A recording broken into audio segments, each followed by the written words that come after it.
If some people listening, if us here want to try to uncover some of our own blind spots, what advice would you give? How could we do that? We can start with that and then talk about maybe how would you share that with your colleagues in a way that wasn't terrifying. Let's start with uncovering them and recognizing them first. And Lisa, let's start with you.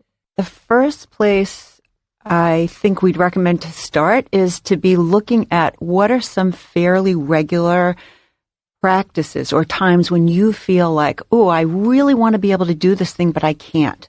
So to be looking at your own sources of frustration. I was just on the phone with somebody yesterday who is desperate to begin to delegate, and she has been trying to do this for many months now. That's a really good example. It's something you really want to do, and yet you see you're not able to do that.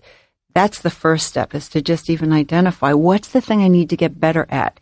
And then the practice that we invite people to engage in is one where they go through a series of self-reflection questions, the first of which is, so what am I actually doing that works against my effort in this example to delegate? And so somebody will name whatever they're doing, like, okay, I keep it all to myself, or I give the work to somebody, but then I'm totally on top of it and micromanaging, right? Okay, great. Perfectly honest. You're being aware of what your behaviors are that work against yourself.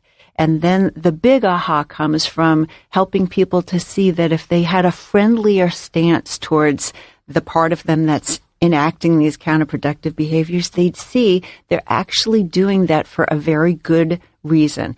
It's a self-protective reason. It's a way they're trying to keep themselves safe, but that's the thing we're trying to illuminate. And that is their blind spot, which is something they are up to that's leading them, in this example, to keep holding on to the work. So it's like, okay, I want to be the most important person around here. Okay, great. You need to have the light go off and see that's me, and that's perfectly normal. Every single one of us has one of these series of these human kinds of blind spots.